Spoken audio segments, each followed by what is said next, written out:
Chapter 1. Paxton's Story. "Do you want to see a doctor?" Long asked. No, the young man said. I'm afraid." "It's a cold night. Come in and sit down. Don't be afraid. That noise is only the wind in the trees. Please listen to my story. It started on a dark, dark night in Sebra. Do you know Sebra? It's a small English town near the sea. There's a train station near it, and there are some houses and shops. There's one small hotel. The beach is good and long, but the sea is usually very cold. That isn't a problem for me. I don't like swimming. I was at the hotel there with my friend, Henry Long. It was cold that April, and there weren't many people in Sebra. That was good for us, because it was quiet. It was a good holiday. Every day, Long and I walked near the sea. In the evenings, we liked to sit in the hotel and talk. Suddenly, one evening, there was a noise at the door. A young man opened it. "I'm sorry," he said to us. "Please excuse me." "That's okay," I said. "Come in," Long said. The young man came into the light. He was short, and he had dark hair. I looked at his unhappy face. "What's wrong?" I asked. "Are you okay?" "Do you want to see a doctor?" Long asked. No, the young man said. I'm afraid." "Why?" Long asked. The young man didn't answer my friend's question. "Sit down and have a drink," I said. "What's your name?" "Paxton." He didn't say his first name. I don't know it today. "What's wrong, Paxton?" I asked. The young man looked at me and then at Long. His eyes were big and his face was white. "You don't know me," he said. "I understand that. But please believe me. Please." This was very important to him. Then Paxton started his story. Long and I listened for a long time. Here is his story. Paxton was on holiday in Sebra too. He liked old buildings, and there were a lot of them near Sebra. One day, he went on his bicycle to a church near the town. It was a beautiful, small church. There was an old picture on it with 3 crowns. It was very interesting, and Paxton wanted to know about it. There was an old man in the church garden. "Excuse me," Paxton said. "What do you know about this picture?" The old man put down his spade and looked at the young man. "Do you know the story of the 3 crowns?" he asked. "No," Paxton answered. Seabra was always an important place, the old man said. It is today, too. It's important because it's on the sea. I don't understand, Paxton said. The English wanted to protect their country from countries across the sea, the old man said. They put 3 crowns in the ground near the sea. One of the crowns was here, near Seabra. But why? Paxton asked. He didn't understand. What did 3 crowns in the ground do? The 3 crowns were magic, the old man said. Their magic protected the country. Do people believe that? Paxton asked with a smile. Many people here in Seabra believe it, the old man answered.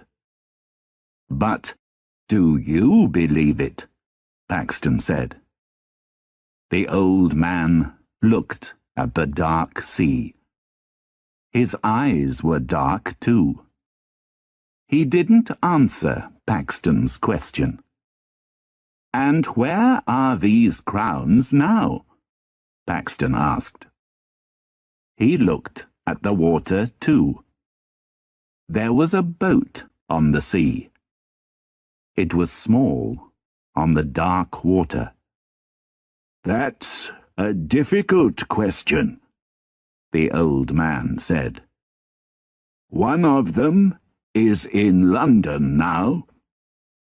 Every day, people on holiday can go and look at it. One of the crowns is in the sea. Now only 1 crown is in the ground. But its magic is working today. Do you know about the last crown? Paxton asked. Where is it? I don't know that, the old man said. Who knows? Paxton said. Only the Aegers family. Who are they? The old man looked into Paxton's eyes. Aegers is a very old name in Seabra. The Aegers were a family here for many years. Families come and go, but the Aegers always stayed. They never moved away. Why not? The men of the family had a very important job. The old man was quiet now. The crown protected the country, and the Aegers protected the crown. Paxton didn't believe the old man's story, but it was very interesting to him. Where are the Aegers? He asked. Can I talk to them? The Aegers can't answer any questions about the crown now, the old man said. William Aegers was the last person in the family. He lived near here. But he isn't talking now. Why not? Suddenly, it was very quiet at the church. The old man put his hand on a gravestone. He looked at Paxton's face. His eyes were cold now. You aren't from Seabra, he said. Go back to your hotel. Don't think about the crown again. I'm sorry, Paxton started, but the old man didn't listen. He walked away from Paxton and from the church. What did I say? Paxton asked. Only the wind listened to him. Then he looked down at the gravestone. William Ages. This was William Ages's gravestone. The man was dead. Who protected the crown now? Chapter 2. The Man on the Hill. He was there in the sun. He was there in the rain. He was there on cold days. He was always there. Paxton had many questions, but there were no answers here at the church. It was cold now, and the wind was strong. Paxton went back on his bicycle to the town. He didn't want to think about the crown or William Ages. He stopped at a small shop. There were some old books there. Paxton looked at them because he wanted to read in the hotel that evening. Suddenly, he stopped.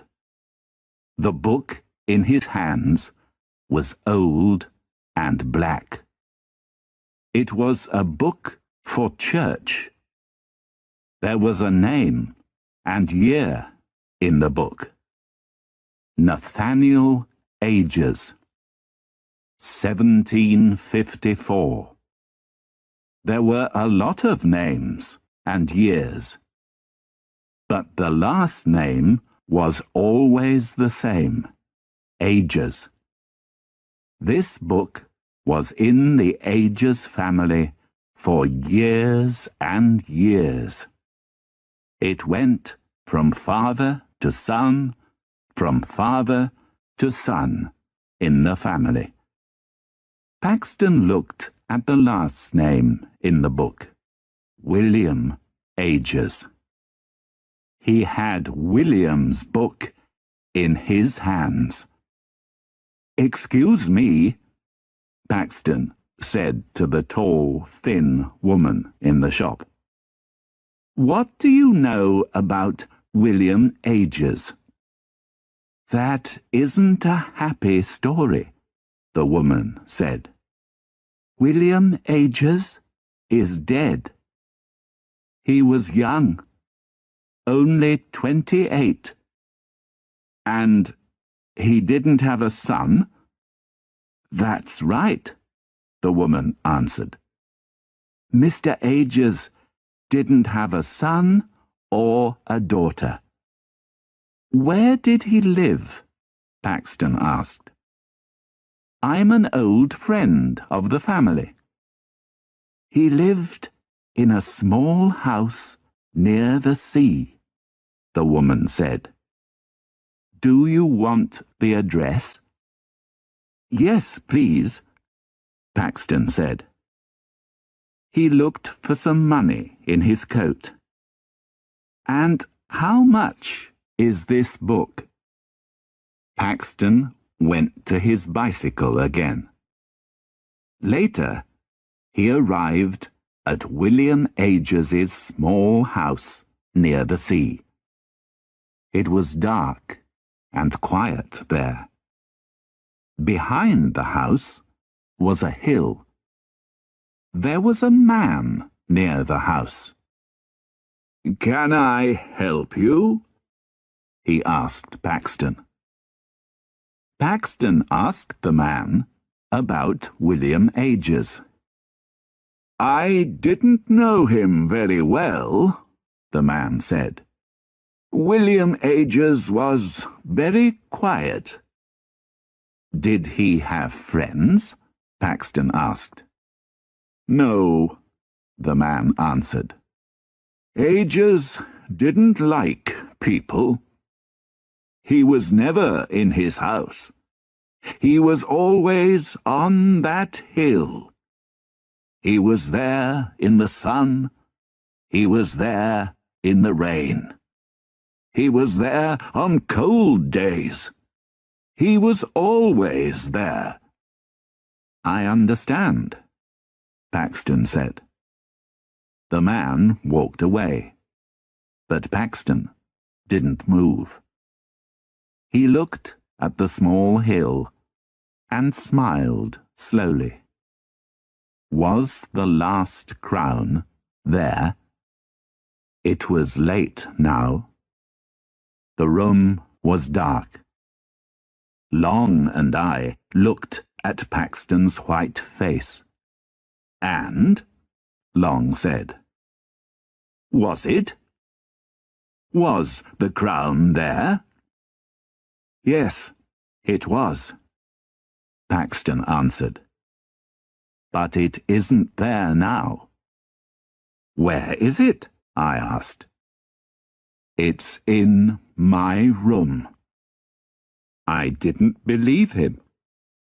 The crown is here? In this hotel? I said. Can we see it? Long asked. Paxton didn't answer. We all listened to the wind. Then he said, yes. Chapter 3. The Shadow in the Night. There was a person near the door to our room. No, it wasn't a person. It was a shadow. Paxton closed the door to his room quickly. Then he put a black bag on the table. Is it in there? I asked. Paxton didn't answer. Slowly, he opened the bag. In his hand was a black book. It was very old. Paxton opened it for us. Can you see the names? He said. Long looked at the names in the book. William Ages, he said. But I didn't look at it. No. I looked at the crown in our new friend's hands. It was very old, but it was beautiful. I had a lot of questions. How old was the crown? Was it light or heavy? I moved my hand to the crown. But Paxton shouted, "No!" I stopped asking questions and looked at Paxton. "I'm sorry," he said to me. "But you don't understand my problem.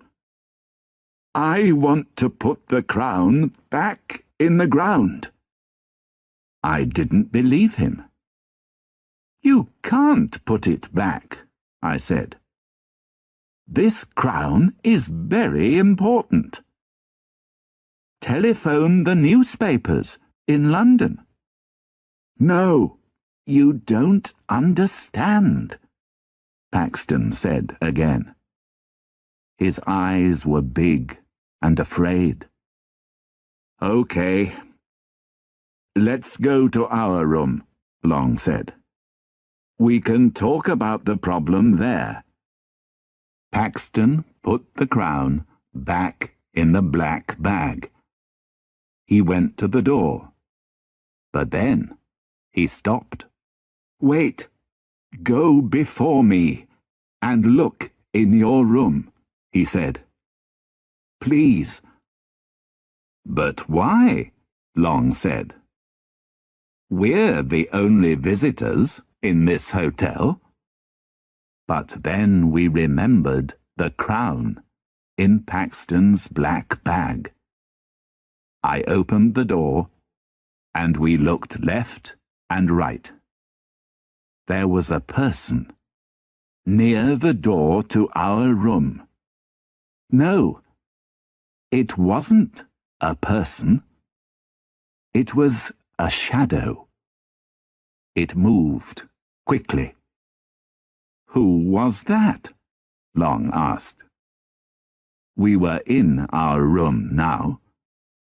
I don't know, I answered. A hotel worker? No, it wasn't a hotel worker, Paxton said. He finished his story for us. Paxton went back to the hotel from William Ages's house that afternoon. In his room, he looked at the Ages's book for a long time. Then he closed the book and went down for some food. Later, he went back to the room. The book was open at William Ages's name. Paxton was afraid. But that didn't stop him. He went to the hill again with his spade. It was dark now, but he didn't stop working. Suddenly, there was a noise. Was it the wind? Paxton looked behind him. Was there a man in the trees? A dark shadow? No, of course not. Paxton started to work again. The spade was heavy now, and it was a difficult job. He wanted to sleep, but he wanted to find the crown too. And then it was there. The crown. Paxton smiled. He put his hands on it. Suddenly, there was a noise behind him again. It wasn't the wind, and it wasn't an animal. It was the noise of a man. An angry man. Paxton looked behind him. Again, no man was there. But wait. Did a shadow move? Paxton didn't know. But he was suddenly very afraid. He quickly put the crown in his bag and started to go back to the hotel. But now the shadow was with him. It was always behind him. Paxton looked back, and the shadow always moved quickly away. But then it came back. Sometimes it was near him, and sometimes it was far away. Paxton was very afraid. Who, or what, was the shadow? And what did it want from him? Chapter 4. A Cold, Dark Night. I wanted to be far away from this cold, dark place. I wanted to be at home. Paxton stopped. That's my story, he said. Do you believe me? I didn't believe it, but I didn't say that to Paxton. You believe it, I answered. And that's the important thing. But then I remembered the shadow near the door to our hotel room. What can I do now? Paxton asked. I looked at Long, then at Paxton. "Okay," I said. "We're going to help you. We're going to come with you and put the crown back in its place under the ground. Let's go." Paxton smiled. But it wasn't a very happy smile.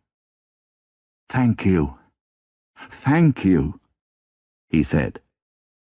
He went to his room. I looked at the window. It was a dark night. Long and I put on our coats and went to the hotel door. Paxton was there in front of the hotel. He had the black bag and the spade in his hands. It was cold, and we walked quickly. We walked near the church. I put my head down and didn't look up. I didn't want to see the gravestone of William Ages that night. "Are we near the place?" Long asked. My friend Henry Long likes walking, but he doesn't usually walk very quickly. "Yes," Paxton answered. Suddenly, I looked left. "What's that?" I said. "What did you see?" Long asked. "There's a man. He's watching us from those trees. I know it." We looked and looked at the trees. There wasn't a man there now. But I was afraid. What did I see? Was it Paxton's shadow? Perhaps his story wasn't wrong. I didn't like this.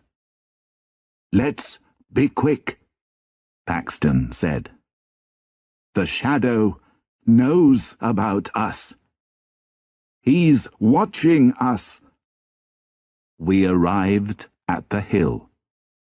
Paxton didn't wait. He started to work with the spade. Long and I only watched. "Can I help now?"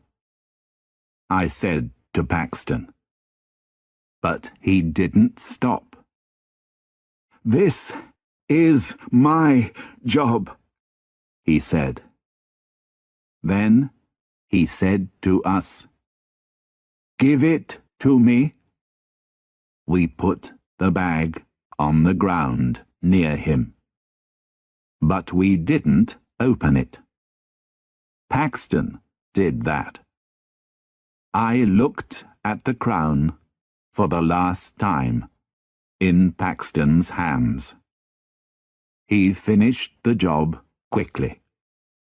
"Is it in the ground?" I asked him. "Yes," I smiled.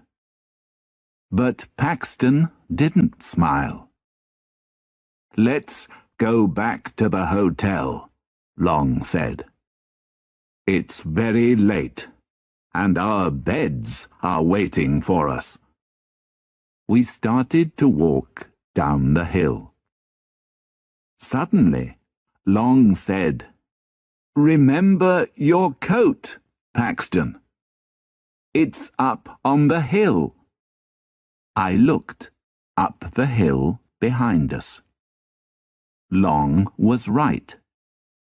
Paxton's long, dark coat was there on the ground. But our new friend didn't move. "What's wrong, Paxton?" I asked. His face was white.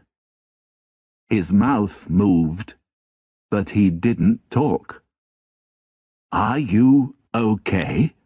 Long asked. I didn't bring my coat, Paxton said. It's in my hotel room. The dark thing on the hill wasn't his coat. But what was it? I looked again. It wasn't there now. We went down the hill very quickly. We didn't talk. We only listened to the noise of the sea. Sometimes I looked behind us. Was that a shadow? Behind the trees? Did a shadow move in the church garden? Was there a dark shadow behind the gravestones? I didn't know, and I didn't want to know. I wanted to be in my bed. No, I wanted to be far away from this cold, dark place. I wanted to be at home. We arrived at the hotel at 12 o'clock. A hotel worker opened the door for us. He looked at the three of us. "It's a cold night," he said. I was afraid. But I smiled. "Yes, it is."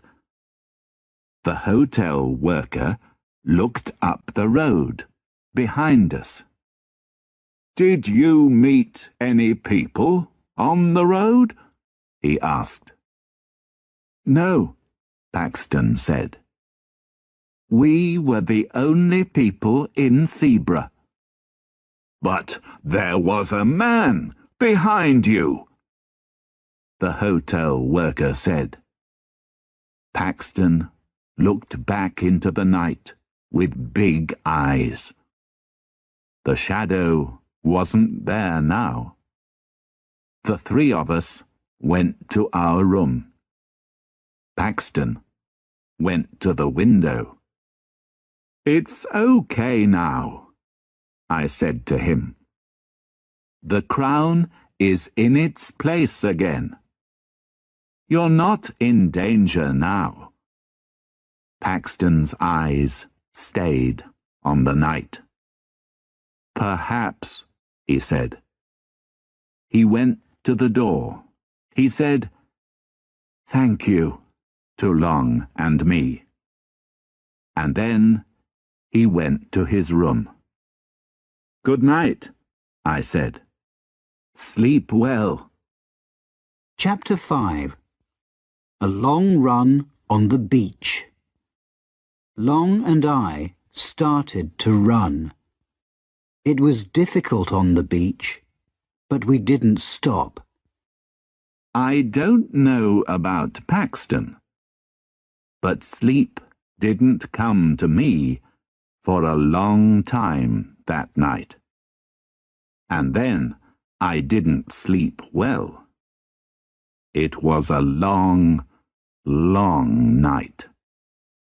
I opened my eyes in the morning and went to the window. The sun's light came into the bedroom. It was late. I looked at the trees. It was a beautiful April day. I washed and went down. Long was in a big chair with his newspaper and some coffee. "Do you want some food?" he asked. Yes, a man was at our table. It was Paxton. "How are you today?" Long asked. "I'm okay," our friend answered. "Did you sleep well?" I asked. "Yes, thank you." "I didn't see the—" He stopped.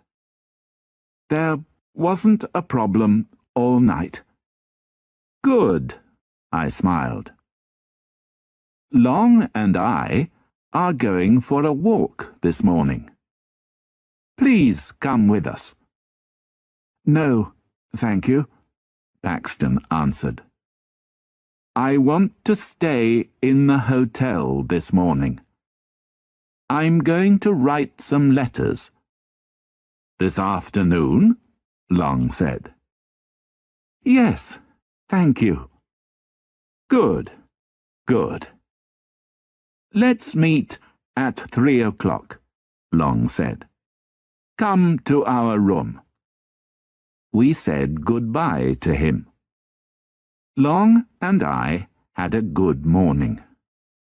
Then we had some food in a cafe in a town near Zebra. I like this, Long said. We can have a good holiday again. It's 2:30, I said. We're meeting Paxton at the hotel at 3 o'clock. Paxton was at the hotel. He had a book in his hands, and there was a smile on his face. Did you have a good morning, Paxton? I asked. Yes, thank you, he said. I did. Long and I wanted to wash. Paxton waited for us. I went down again quickly. But Paxton wasn't there. Only his book was on the chair. Long came down too. Where's Paxton? He asked. I don't know, I said. Perhaps he's in his room. But there was no answer at Paxton's door. We looked in the hotel garden, but Paxton wasn't there. I was a little afraid now. A hotel worker came to us. You're here, she said. Yes, I answered. Why did you say that? Mr. Paxton isn't here, she said. He wanted to see you and Mr. Long. You were in front of the hotel. You shouted to him. He said, We didn't shout to him. We were in our room. We didn't shout to Paxton. Who did? I was very afraid now. Paxton, I said. He's in danger. In front of the hotel, we looked for our friend. I can't see him, I shouted. The hotel worker was at the door behind us. He went to the beach, she said. He wanted to see you and Mr. Long. Thank you.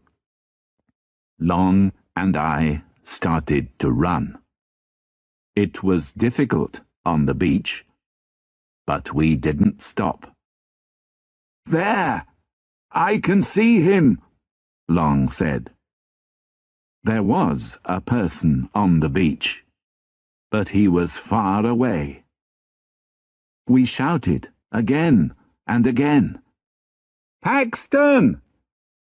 Come back, Paxton! We're here! But there was a lot of noise from the wind and the sea. Paxton didn't hear us. What's he doing? I don't know. I can't see from here. Look at this, Long, I shouted.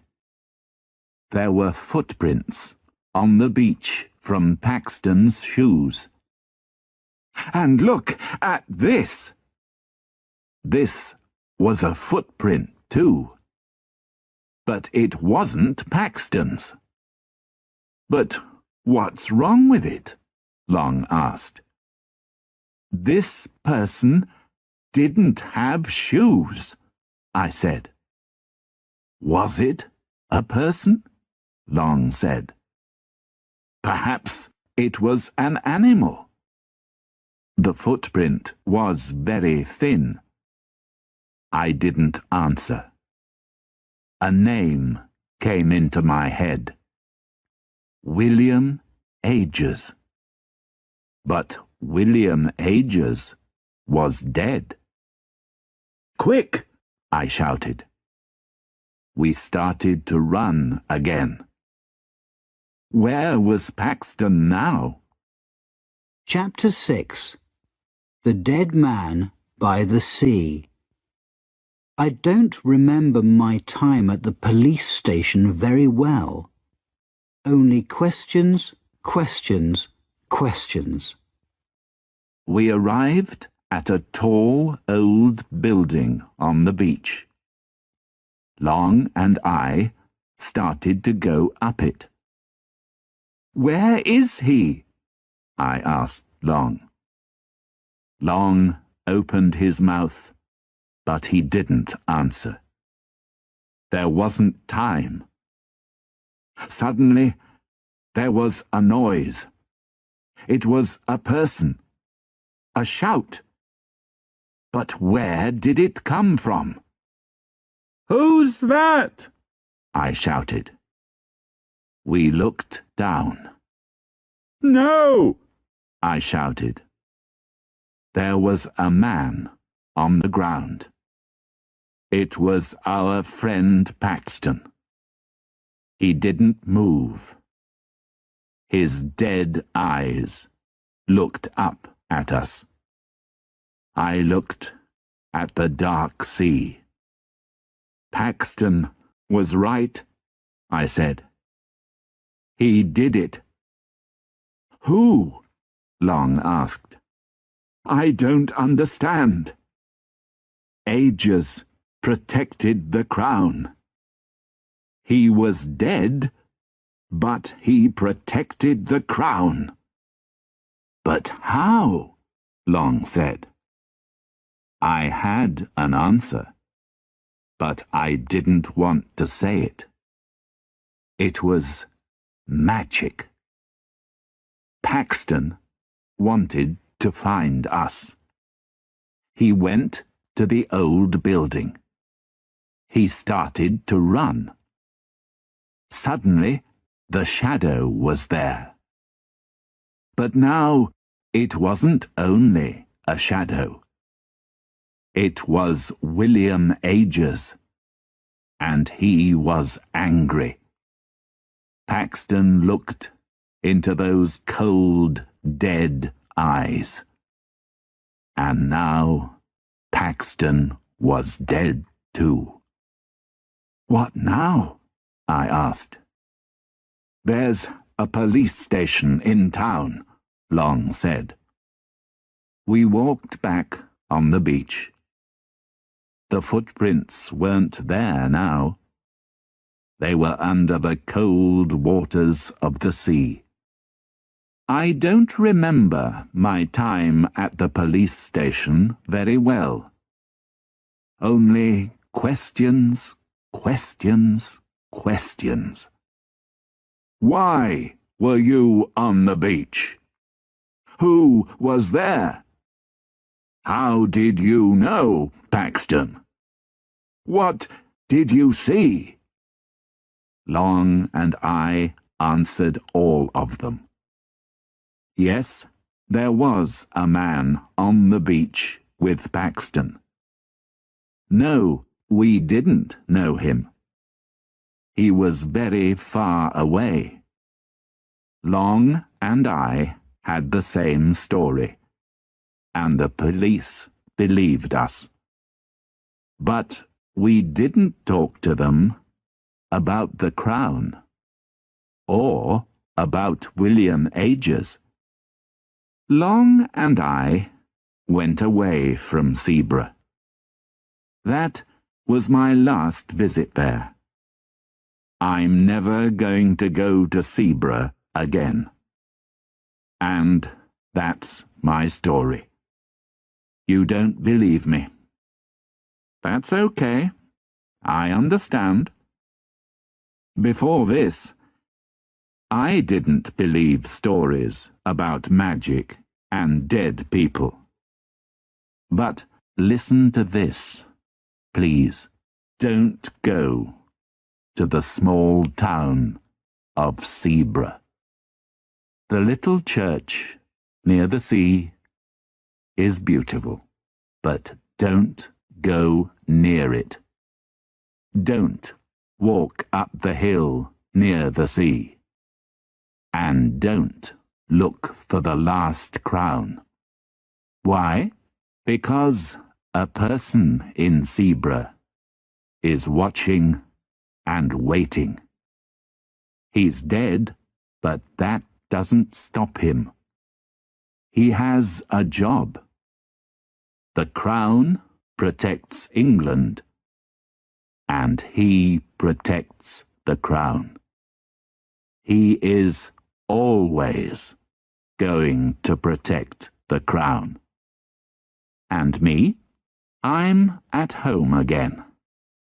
I see my friend Long sometimes, but we never talk about our holiday in Zebra. I do my job every day, and I'm happy. But at night, I don't sleep very well. In my bedroom, in the dark, I close my eyes and listen to the wind. I see a cold, dark sea. And under a hill, the last crown sits and waits.